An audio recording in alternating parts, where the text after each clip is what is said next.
Salam alaikum. Alaykoum salam, mon frère. Oui, je t'écoute, ma soeur. Alors, je t'appelle, mon frère, pour avoir des conseils Oui, d'un grand frère, d'un oncle, voilà, parce que c'est compliqué pour moi d'en parler autour de moi. J'ai perdu ma mère quand j'avais 8 ans. Allah yarhamha. Allah Elle est yarhamha. partie, elle est morte d'une maladie, voilà, d'une maladie, voilà. Et quand on me l'a annoncé, j'ai pas pleuré, en fait, tu vois. Et j'étais quand même sous le choc. Ah, le choc, c'est le choc, c'est ça. Aujourd'hui, alhamdoulilah, je suis mariée, j'ai des enfants, et j'ai l'impression que c'est aujourd'hui que je fais mon deuil, entre guillemets. Je sais pas si on Subhanallah. peut dire ça en tant que musulman, deuil, Oui, mais je me sens tellement vide, tellement seule, tellement triste, alors que je suis entourée, alhamdoulilah, tu vois. Mais et c'est un mélange de culpabilité aussi en me disant, Allah, pardonne-moi, c'est pas que j'accepte pas ton choix, alhamdoulilah, on va tous partir, mais c'est très dur. Tu vois, même quand dans mes prières, je tremble, dans mes prosternations, j'arrive même pas à me relever. Mais ça me fait tellement du bien d'être comme ça. Parce que je me dis, Allah, il m'éprouve, mais euh, j'ai même plus la force de vivre, ya Rabbi, tmahliya, tu vois. subhanallah. J'arrive, je vis parce que j'ai pas le choix, c'est tout, tu vois. J'ai pas goût, j'ai plus goût, Subhanallah. j'ai plus goût. Alors, j'ai parlé à mon oncle qui est président dans une mosquée, qui est bien dans la religion, tu vois, on l'appelle des fois pour faire le khayt biyad et tout. Euh, il m'a dit peut-être que c'est le fait d'être maman, Ça y joue mais énormément. Ça y joue énormément, c'est vrai. et, euh, et il m'a dit t'as pas le choix d'avancer. Enfin, je sais pas comment dire. Il me donnait des conseils, mais j'ai besoin d'aide. J'ai besoin qu'on me donne des conseils. J'ai besoin qu'on me Subhanallah. Ma soeur, ça fait combien de temps que ta maman est repartie vers Allah Azza wa Jal? 25 ans. 25 ans. Allahumma barik. Elle est morte en 2000. Elle avait 36 ans. Elle a laissé 4 enfants. J'avais 8 ans. Un an après, mon père il s'est remarié avec ma belle-mère. Ça se passait vraiment pas très bien. Je vais pas mentir. Mhm. Donc, D'accord. j'avais même des idées noires quand j'étais petite, tu vois. Parce qu'avec elle, ça se passait vraiment pas bien. Et en fait, aujourd'hui, je me sens... J'ai l'impression que c'est aujourd'hui que je dois pleurer, que je dois sortir tout ce mal-être. Ouais. D'accord. Alors que, alhamdoulilah, je fais mes prières, je demande à Allah de m'aider. Je dis, Allah, c'est toi qui m'as créé. Il n'y a que toi qui peux m'aider, en fait. Mhm. Subhanallah. Et je t'appelle toi parce que voilà, je t'avais déjà appelé pour des conseils, tout ça. Inch'Allah. Et c'est vrai qu'avec mon père, j'ai pas envie d'en parler parce qu'il a refait sa vie et j'ai pas envie qu'il sache que je suis pas bien. Je comprends. Tu vois? Non, je comprends, subhanallah. J'ai personne autour de moi. Regarde, ma soeur, j'ai l'impression que tu culpabilises d'avoir ces sentiments. Oui, Déjà, la première chose, il faut que tu annules de suite, là, c'est que tu n'as pas à culpabiliser. C'est pas parce que tu as la foi, tu as le droit d'avoir la foi, craindre Allah, aimer Allah, son messager, aimer la religion, mm, et ça peut pas dire que tu as ça, que tu n'as pas le droit d'avoir des sentiments comme ça. Tu as le droit d'avoir ces sentiments, tu as le droit de ressentir. ouais. En fait, j'ai toujours peur qu'Allah il me punisse. Enfin, Allah il est miséricordieux, je le sais. Mais je culpabilise d'être comme ça. Il faut que je me dise, alhamdoulilah, elle est partie, elle est peut-être morte en martyr. Inch'Allah, je vais la retrouver. Ouais. Mais en fait, j'en ai marre de faire exprès. Non, je vais pas bien. Mon cœur, il saigne, en fait, tu vois. Bien sûr. Et Bien sûr, mais comme je t'ai dit, ouais, juste le fait de culpabiliser, regarde, subhanallah, ajib, le fait de culpabiliser, d'avoir des sentiments, te font plus mal que tes propres sentiments. En réalité, donc, oui, si en vrai, tu arrives à supprimer cette culpabilité qui n'a pas lieu d'être, déjà, ça va te permettre de te libérer de tes sentiments et de ces émotions-là. C'est la base, et on doit se libérer, parce que si on le garde en nous, après, ça devient psychosomatique. Après, tu peux tomber malade, tu peux avoir des ulcères, c'est tu peux ça. avoir des migraines, Mm. Et ça, c'est pas bon du tout. Ouais, Et nous, alhamdoulilah, c'est ça. la religion, Allah jamais il t'interdit d'avoir ce genre de sentiments et d'émotions. Justement, c'est humain. Et même le prophète sallallahu alayhi wa sallam, il a éprouvé de la tristesse de son fils Ibrahim alayhi salam. Son fils, Oui, ton fils. Oui, oui. il est décédé, rahimallah. Donc, vraiment, ça, c'est normal dans un premier temps. Et oui, libère-toi. Maintenant, la façon dont tu vas libérer ces émotions-là, c'est là, il va falloir essayer de cadrer ça. Et la religion, alhamdoulilah, nous l'apporte. Parce qu'il y en a, ils vont essayer de libérer ça en disant, vas-y, c'est bon. Et là, oui, là, ils vont péter les plans, ils vont aller dans les désobéissances d'Allah et tout. Mais tant que tu n'es pas dans la désobéissance J'ai pas d'Allah. envie, je veux pas, c'est pas moi. C'est Exactement. pas moi, donc, Exactement. Mais comme tu as dit là, c'est très très bien ce que tu fais déjà, mashallah. Quand tu as dit que tu te prosternes et que tu te sens tellement bien, oui, mais c'est magnifique. Prolonge tes prosternations, ma soeur. Lève-toi le dernier tiers de la nuit et continue à prolonger tes prosternations. Ne te relève pas de ta prosternation tant que tu n'as pas vidé ton cœur à travers tes larmes. Ça va te faire tellement de bien. Et surtout, oui, ça me fait du bien. et surtout, alhamdoulilah, tu as le droit. Voilà, si tu veux savoir et tu veux entendre ça, oui, c'est ton droit le plus absolu de ressentir ce que tu ressens. Et juste vide ton cœur, alhamdoulilah, auprès d'Allah. Et tu sais très bien elle est auprès de qui? Elle est auprès de celui qui est le plus juste des justes. Donc, alhamdoulilah, Oui, ça, pour ça, tu peux être apaisé.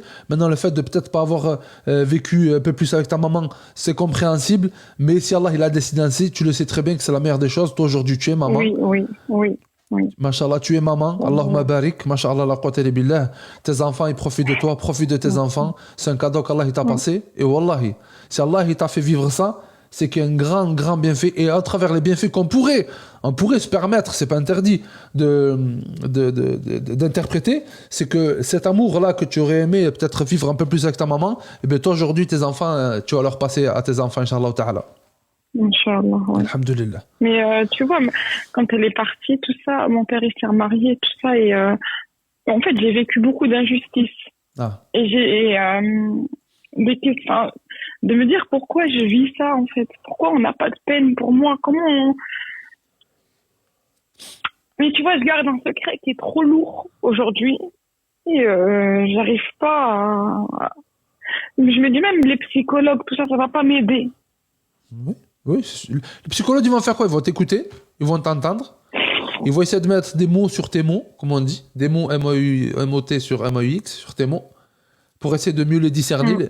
Et pourquoi faire en vérité? Parce qu'en vrai, hein, je te dis la vérité. Pourquoi je te dis c'est important de verbaliser ce que tu ressens avec des personnes, soit qui ne te jugeront pas, soit directement avec Oui, Allah, soit directement avec Allah. oui, Parce qu'en fait, le fait de verbaliser les mots M-A-U-X à travers les mots M-O-T-S, ça te permet oui, de t'en libérer. C'est comme si tu te libérais d'eux. C'est pour ça que dans ta prosternation, n'hésite pas à dire, Ya Allah, je ressens par exemple de la jalousie, ou je ressens même si c'est pas ton cas, je dis n'importe quoi, oui, oui. je ressens de la haine, Ya Allah, enlève-moi cette haine de mon cœur. Même des Oui. choses que tu as honte de Bah, ressentir, non. dis-le. Mm. Dis-le, verbalise-le. C'est pour ça qu'il y en a même des thérapies qui disent que c'est bien d'exprimer par écrit ce que l'on ressent. Parce que lorsque tu déverses tes sentiments, tes émotions sur papier, ça te permet de t'en libérer. Et soit tu te libères d'eux, soit ils t'emprisonnent. Et quand tu te sens emprisonné par tes Mais on a le émotions, droit d'en vouloir comme ça à quelqu'un, même s'il est parti, par exemple. à qui tu en veux, par exemple, à ta maman? Non.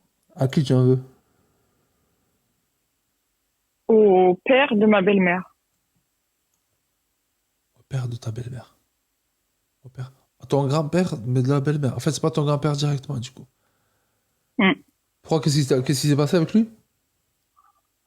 Il m'a fait des attouchements. Ah, Et en fait, ça, il y a plein de trucs. j'ai jamais dit à quelqu'un. Jamais. Et je D'accord. comprenais pas pourquoi il me faisait ça, tu vois. D'accord. Et je lui en veux énormément aujourd'hui que j'ai des enfants. Ça ressort. Ah, d'accord, ouais. C'est plus profond, du coup. Ouais. Ok. Tu vois, c'est un mélange de tout, de mon passé. En fait, je vis dans le passé. J'arrive pas à vivre dans le présent. Je vis dans le passé. Je me dis pourquoi il m'a fait ça. Et je sais Wallah, je sais qu'il fera jamais ça à ses vrais petits-enfants. Moi, il m'a pris parce que j'étais Mia, je parlais pas, j'étais sous le choc. Il venait voir sa fille, mais le soir, quand mes parents ils allaient dormir, bah lui, il profitait de moi, tu vois. Oh là là. Et j'avais peur de le dire parce que on a peur en fait de dire ça. C'est vrai. On a peur de dire, on a peur de... Aujourd'hui, mon père, s'il sait, il pète un plomb. Parce que j'ai pas envie de lui dire, mais c'est trop lourd comme secret. C'est trop lourd. Et même à ma belle-mère, j'ai pas envie de lui dire, tu vois, parce que ça va gâcher un truc entre nous, alors qu'alhamdoulilah, on s'entend bien aujourd'hui. Subhanallah. Tu le revois cet homme? Tu le recroises? Non, il est décédé. Il est décédé, lui aussi. Ah, c'est par rapport à lui, tu dis est-ce que tu as le droit de lui en vouloir? Je lui en veux à cet homme-là. Mais bien sûr, De m'avoir fait ça. bien sûr que tu as le droit de lui en vouloir. Tu as le droit même de faire des duas. Tu étais opprimé là, ma soeur. Comment? C'est une des pires oppressions qu'on peut vivre, ça. Ouais. Mais ça, on peut pas en parler à la famille, tu Oui, vois. mais- Nous, chez nous, c'est comme, c'est tabou, c'est chouma, Oui, c'est je comprends. Mais je comprends. Ça va détruire le. Ça va tout. Exactement. Exactement. Ça va exploser les relations, les liens. Après, même s'il faut. Déjà, est-ce qu'ils vont te croire déjà? Est-ce qu'ils vont pas dire t'interpréter Déjà. mal? Déjà. Ça, la pire truc des victimes, c'est qu'elles craignent de ne pas se faire. Ben oui. Pas se Mais faire moi, à croire. cet âge-là, j'étais déjà sous le choc. Même pas un an après, il s'est remarié avec une femme. Son père, il vient. Tu vois, c'était... Hum. Ah, il y a tout qui est mélangé entre ta mère, la Ouais. Rahma qui était morte, la femme de ton père qui rentre dans ta vie, le père de ta Ouais. nouvelle mère qui vient et profite. Ouais, dinguerie, machallah. Mais en fait, t'es une guerrière, toi, subhanallah. Juste rappelle-moi, tu as quel âge? Tu as combien d'enfants? J'ai 33 ans et j'ai 3 enfants. Allahu Akbar. Allahu Akbar. Et c'était moi qui t'avais appelé quand je t'avais dit que j'avais vécu des violences conjugales, qui était partie, que j'étais culpabilisée. Je sais pas si tu te souviens de moi, tu as énormément d'appels, mais tu m'avais énormément bien conseillé. Et c'est pour ça que je te rappelle aujourd'hui. Allahumma barik. Ah ouais, t'as vécu pas mal de choses, subhanallah. Et t'as toujours autant la tête sur les épaules, 3 enfants. Ça se passe bien avec les enfants et tout, tes enfants? Oui, alhamdoulilah, même avec mon mari, alhamdoulilah, Allah, il m'a accordé un mari. Alhamdoulilah. Mon premier mari, c'était très dur. J'avais fait ses papiers, c'était des violences conjugales, c'était... Aujourd'hui, il est décédé, là, rahmou. Je sais pas si tu te souviens, mais... Si, ça me dit quelque chose, ça me dit quelque chose. Ça me dit quelque chose, ouais. Et, et en fait, le fait qu'aujourd'hui, bah, je suis maman, que je suis posée, alhamdoulilah, tout va bien, bah, je repense au passé. Ouais, J'ai l'impression que je c'est ça. vois, Tu vois. exactement. Je vois tout à fait, subhanallah. Je vois ce qui Mais t'arrive, je par me quelle dis, phase tu passes. Allah, peut-être... Ouais, je vois Bah, pas. je me dis, pourquoi on m'a fait tout ce mal-là? Enfin, moi, j'ai rien demandé, quoi. Ah, subhanallah, c'est déjà mauvais, ça. C'était tombé sur des gens très mauvais, alhamdulillah. Alhamdulillah. Et aujourd'hui, Alors que non, quand on parle de lui, mashallah, le hajj, tu vois. ouais. Je peux en parler à personne, en fait. Mais je me dis, pourquoi il m'a fait ça? Pourquoi Je savais ce qu'il faisait, c'était pas bien, parce qu'il attendait que mes parents ils aillent se coucher, tout ça. Moi, mes grands frères, ils étaient grands, ils étaient tout le temps dehors. Moi, ma petite sœur, elle est toute bébé, elle avait 2 ans. Donc, il y avait que moi la cible, tu vois. Ouais, il a vu il a vu la vulnérabilité. Il a vu la proie facile. Mm. Il a vu la proie facile. Alhamdulillah. Hasbunallah wa ni'mal wakil, parce qu'il a des enfants, il a des petits-enfants. Alhamdulillah, subhanallah. Toutes les personnes, c'est qui vivent ce que tu vis toi aujourd'hui, ils passent par ces phases-là. Hein. Ils passent par ces phases-là. C'est vrai que c'est très délicat. Mais franchement, j'ai envie de dire, par rapport à toutes les personnes qui ont vécu ça, il y en a qui arrivent beaucoup moins à le supporter que ce que tu as fait, toi. Tu regardes, tu as réussi à te remarier. Tu as réussi à avoir des... Alhamdulillah, Allah, il t'a permis d'avoir 3 magnifiques enfants. Machallah, maintenant t'es maman, t'as un rôle de maman, c'est énorme ton statut, là, le rôle qu'il t'a En donné. fait, Allah, j'avais c'est pas le énorme. choix il fallait que je me marie parce qu'à la maison, ça se passait pas bien, tu vois. Il fallait que je me marie, en fait. C'est pour ça que le premier mariage, il était précipité un petit peu, peut-être. C'était un mariage arrangé, ouais, avec quelqu'un que ma belle-mère m'avait présenté. Après, alhamdoulilah, j'ai eu un enfant. C'est le mektoub, tu vois. Hmm. C'est comme ça. Et Alhamdulillah. toi, tu m'avais dit, fais en sorte que c'était une épreuve. Tu vois, le fait qu'il me bat, tout ça. Et il avait même regretté avant de partir. Hein. Avant Ouais. de mourir, il avait même regretté. Mais moi, j'avais un dégoût envers lui, je pouvais plus. Après, voilà. 2 ans après, j'ai refait ma vie, alhamdoulilah. Mais j'ai l'impression que tout revient aujourd'hui. Ah. Hmm. Les démons du passé, comme on dit. Les démons du passé. Alhamdulillah. Mais, tu Mais sais, je lâche pas ma prière. Je lâche pas parce que je non, sais qu'Allah, il va m'aider. J'en suis sûre. non seulement tu lâches pas, et je suis convaincu et persuadé que tu ne lâcheras pas, bi'idhnillah, Inch'Allah ta'ala, tu ne lâcheras pas. Ça dépend avec tout ce que tu Franchement, as traversé vents sans et marées. Allah, je peux pas, quoi. Merci. Merci. Sans Sans Allah, on Allah, peut pas. je peux pas. Mais j'ai besoin quand même d'en parler. Même si je Mais parle oui. à Allah, j'ai besoin d'avoir C'est, bien sûr. un dialogue, Mais tu bien vois, sûr. un échange, quelque chose. Mais chez nous, on peut pas parler de ça. Non. On peut pas. C'est pas facile. C'est vrai, c'est pas facile. Est-ce que C'est ton, très dur. est-ce que, ton époux a une idée de ça ou pas du tout? Non, Qu'est-ce que non. J'ai trop peur de lui en parler. t'as peur de quoi, concrètement? Du regard qu'il peut m'apporter, même si je sais que c'est moi la victime, mais je sais pas. En fait, c'est tellement lourd, j'arrive pas à lui en parler. Wallah. Mais, tu penses qu'il arrivera pas à supporter c'est ça? Non, si, je pense, mais Parce que j'ai un vu. jour où il m'avait dit un truc et Il t'a tu dit te quoi? rappelles quand je t'avais appelé, il Ah m'avait oui. dit je comprends pourquoi ton ex Ah ouais, il ouais. te battait. Ah ouais, non, ouais, ça, ouais. C'était moi qui t'avais appelé, c'était moi. Ouais, on va se tourner ça, Inch'Allah, ouais, laisse tomber, ouais, il risque de, ouais. Même s'il regrette aujourd'hui, tu vois, il me dit je suis vraiment désolée et tout ça, mais des fois quand tu blesses quelqu'un, même le pardon, wallah, ça suffit pas, tu vois, on reste des êtres humains. Hein. Hmm.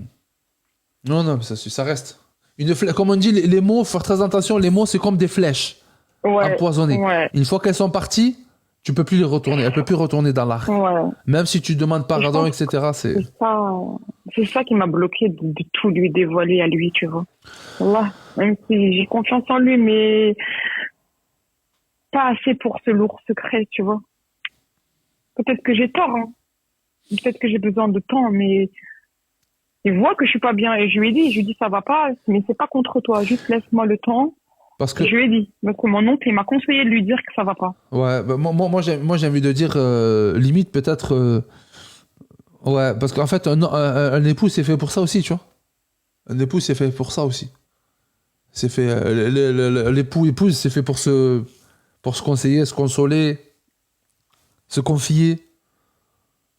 C'est un peu fait pour ça aussi, tu vois. Donc, j'ai presque envie de dire, si tu lui retires ce rôle, parce que quelque part, tu l'empêches de faire ce rôle-là, alors que peut-être qu'il pourrait le faire. Je le connais pas, donc je sais pas si. Mm. Mais je pense que ça peut être intéressant, parce que ça va, il est dans l'écoute un petit peu, il t'écoute un petit peu, vous parlez, vous êtes dans la communication un petit peu. Et il est dans l'écoute, sauf qu'il va être extrêmement gêné, il va être extrêmement, je sais pas comment dire. C'est pas un jugement qu'il va porter sur moi, mais il va être, Ah, ça, c'est... j'ai un peu peur en fait. Je suis pas Ouais, sûre, non, mais déjà, quand tu me dis que la dernière fois que vous êtes pris la tête et qu'il t'a dit, ouais, je comprends ton ex, Voilà. alors que ton ex il te battait, j'ai presque envie de dire ça peut être dangereux. Ça peut être dangereux, mais est-ce que c'est dans la même catégorie? C'est pas trop dans la même catégorie. Ouais, ils vont dire quoi du coup? Ils vont dire. Je comprends. Je comprends pourquoi il te faisait des attouchements.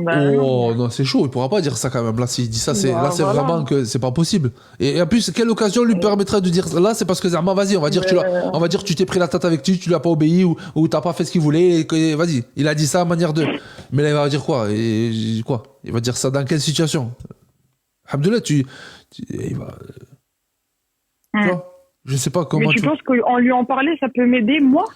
Comment je recherche? Alors, regarde ce que tu pourrais faire. Regarde ce que tu pourrais faire pour voir, pour tâtonner le terrain si tu peux lui en parler. Tu pourrais lui dire, je connais une sœur, quand elle était petite. En fait, tu parles de toi, mais genre, à moi, une sœur. Et elle voudrait en parler à son mari, mais elle sait pas. Qu'est-ce que t'en penses? Tu crois qu'elle devrait lui en parler ou pas? Pour voir comment il réagir. Tu vois, comme ça, t'auras sa vision. Et à partir de là, tu vois. Et si vraiment tu dis, oui, il devrait en parler, attends, moi, ça m'est arrivé, la fois, j'aurais dit. Mais c'est moi, en fait, du coup. Tu vois. Donc, mais teste comme ça, manière de prendre la température, voir comment ça pourrait se passer, tu vois. D'accord. Comme ça, au moins, tu sauras si tu peux en parler. Mais je pense que si tu sens qu'il y a moyen et que ça peut te faire du bien, oui, je pense que c'est... Voilà, après, ça dépend des relations que vous avez. Libérer, quoi. Ouais, complètement. Complètement. Ok. En tout cas, Je sais que j'ai un travail à faire sur moi-même, demander à Dieu, mais il faut faire aussi les causes, quoi. Mon oncle, il m'avait donné un exemple. Il me disait, j'ai une rage dedans. Je vais demander à Allah de me donner la guérison ou je vais aller aussi chez le dentiste. Et je dis oui, il faut aller aussi chez le dentiste. Parce qu'aujourd'hui, je prends même des médicaments pour être moins angoissée et tout ça. Alors, je sais même pas si c'est bon. Alors là, je suis dans une phase, laisse tomber, quoi. Après, ça devient psychosomatique. Non, je pense que tu devrais. Ouais, non. Là, il faut que tu trouves. En fait, soit ton mari, soit une sœur. Soit une sœur de confiance. Mais bon, moi, je trouve que ça devrait rester dans le couple. Il y en a qui sont pas d'accord avec moi Ouais. le Oui, truc. Mais je oui. pense que ça devrait rester quand même dans un cocon. Dans un cocon. Ça fait combien de temps t'es marié avec ton époux là? Ça va faire 3 ans. Ah ouais, c'est tout. Ouais. Machallah, Allah, moi, je pense il faut obligatoirement, tu peux garder ça, c'est très très lourd garder ça. Et un époux, le rôle d'un époux normal, c'est ça. Maintenant, ce que j'avais de te dire, c'est test, de voir si ton époux il est capable. Inch'Allah, j'espère qu'il sera capable. Normalement, il n'y a pas de raison de gérer ça. Et tu devrais faire comme je t'ai dit la technique. Ouais, comme ça, tu dis, ouais, tu exposes ta situation, mais comme si tu fais un transfert, comme si c'était une sœur que tu connaissais. Et voir comment D'accord. il réagit, Inch'Allah. Ok, Inch'Allah. Inch'Allah, ça marche. Et Qu'Allah est-ce te que tu as presse. des conseils je sais pas, des doigts, des trucs, je sais pas, des invocations, Ma sœur. Je sais qu'il y a que la prière, je sais, mais est-ce que je peux faire plus pour qu'Allah m'aide, tu vois, parce que en fait, j'ai l'impression, j'ai une voiture, il y a un fil derrière qui me tire, j'arrive pas à avancer dans ma vie. Regarde, ma sœur. Il faut pas chercher à faire plus, il faut chercher à faire mieux. Ce que tu fais déjà, si tu arrives à le faire, mais mieux, plus pur, plus simple, plus profond, plus concentré, plus sincère j'imagine que tu dois être déjà, c'est ça qui va t'aider. Chercher à faire plus, non, ça sert à rien d'étaler trop. Fais juste plus sincèrement et apprends qui est Allah. D'accord. Comme j'aime bien dire tout le temps, apprends qui est Allah. Il faut qu'on apprenne qui est Allah. Parce que quand on sait qui est Allah, Oui. notre cœur, il s'apaise en réalité. Lui qui détient nos cœurs entre ses mains, qui d'autre que le créateur de notre cœur peut mieux apaiser ce dernier? Personne d'autre en vérité. Est-ce qu'il y a un livre que tu peux me conseiller? Le Coran al-Karim. Le Coran al-Karim, hein. Et ensuite, comme je te dis, moi, il y a des petits rappels des fois qui sont assez intéressants. Là, il y a un frère qui revient sur les réseaux, j'aime bien, pas mal. Il s'appelle Hatim al-Maliki, je crois. Hatim al-Maliki, je crois, je me rappelle plus. C'est un jeune, un jeune, il a 40 ans, 45 ans. Et oui, il est jeune du coup. Et il fait des super rappels sur la spiritualité, tout ça. Machallah, j'aime beaucoup. Il est très bien. Après, il y a des livres, comme on dit, dans Ne sois pas triste. Il y a un livre qui est super. Renoue ton cœur avec Allah. Un livre qui est vraiment super aussi, pas mal. Mais comme je t'ai dit, tu en voudras toujours plus. Donc, au lieu de chercher plus, cherche mieux. Inch'Allah, ta'ala, le cœur est apaisant, ma sœur. Est-ce que tu penses que tout ça, c'est des épreuves, c'est Allah qui m'éprouve, ou c'est parce qu'il m'efface des péchés, ou... Tout à fait. Et en plus, regarde, c'est quoi la réaction? Tu te reviens encore plus vers Allah. Tu pars encore plus vers Allah. Tu cherches. Oui, par contre, ça, c'est un avantage, c'est que je suis très concentrée dans mes prières. Alors là, il n'y a rien à dire. Ma sœur. Enfin, je suis tellement... Mais je peux pas pleurer tous les jours comme ça dans mes prières. Pourquoi? Pourquoi? Dis-moi, j'aimerais bien savoir juste. Non, enfin, pleurer, tout ça, je suis concentrée, c'est vrai que je suis... Mais je devrais me concentrer sur autre chose. Enfin, quand par exemple je parle de ma maman, tout ça, il faudrait que je me concentre sur plein d'autres trucs. Il y a plein de péchés qu'on fait tous les jours, par exemple. Mais je suis tellement concentrée que dans ça que... Et donc j'arrive pas à accepter ma situation, en fait. Non, même allez, vas-y, t'es concentré sur ta maman. Est-ce que tu crois... C'est pour ça que je te dis tout à l'heure, c'est très important, il faut vraiment qu'on connaisse qui est Allah. Parce que est-ce que tu crois qu'Allah, il va te châtier pour des choses, des péchés, parce que t'es trop concentré sur ta mère et pleurer et demander à Allah qu'il apaise ton cœur et il faut vraiment, voilà, je te dis la vérité, il faut vraiment essayer que tu connaisses, après les noms et attributs d'Allah, essaie de lire un petit peu sur la compréhension des noms et attributs d'Allah, subhanahu wa ta'ala, ton cœur, il va t'apaiser direct. Oui. Vraiment, wallah, ma soeur, cherche pas trop. Cherche pas trop vraiment à te dire, mais pourquoi, mais si, mais ça. Non, et focalise pas trop sur tes douleurs. Essaie de rechercher comment apaiser tes douleurs, tu vois. Parce que plus tu vas te focaliser sur tes douleurs, plus elles vont prendre de l'ampleur. Essaie de te focaliser sur. Et n'oublie pas, regarde tous les bienfaits qu'il y a aussi. Ma soeur. Oui, oui, je suis reconnaissante, wallah, de ma santé, la santé de mes enfants. Et la reconnaissance. D'avoir un toit. Voilà. Et la reconnaissance doit prendre le dessus sur tes douleurs. Ces douleurs, elles vont pas disparaître du jour au lendemain, même si Allah il est capable. Mais quand même, tout est bien fait. Et il y a, je sais pas combien de frères là qui aimeraient avoir une femme. Je sais pas combien de sœurs qui aimeraient avoir un mari. Je sais pas combien de couples qui aimeraient avoir un enfant. Je sais pas combien de personnes qui aimeraient. Wallahi. Ça, je dis, wallah, je suis reconnaissante. J'ai pas envie qu'il m'éprouve quelque chose que j'ai, tu vois. Enfin, je suis reconnaissante de ce que j'ai, alhamdoulilah, mais c'est juste c'est quelque chose qui est très lourd et que ça fait des années que ça porte et qu'il faut que ça sorte, quoi. Il faut que ça sorte. Il faut que ça sorte, il faut le laisser sortir. Et pour le laisser sortir, voilà, comme je t'ai dit, que tu as les explications et ne reviens pas dessus à chaque fois. Quand tu as, machallah, t'es posé maintenant enfant, femme et tout, concentre-toi sur des petits projets, apprendre des sourates, apprendre un peu plus le Coran, apprendre des sourates à tes enfants, alors apprendre l'arabe, voyager, tu sais, il y a plein de trucs à faire, énormément, te concentrer dessus. Et pendant ces actions-là, ces projets-là, dans tes invocations, tu continues pour ta maman, tu continues pour qu'Allah il apaise ton cœur et que ça va le faire, bismillah. Inch'Allah. Inch'Allah, je te remercie. Avec grand plaisir, ma soeur. Merci pour ce que tu fais, parce que on a personne des fois qui parlait, des fois on n'ose pas, et toi tu es là pour avoir même une écoute, des conseils. Barakallahu fik, Allah te récompense pour ce que tu fais, qu'Allah protège ta famille. Amin, barakallahu fik, ma soeur. Jazakallahu khair. Allah hafdak, ma soeur. Salam alaikum. Wa alaikum salam wa barakatuh.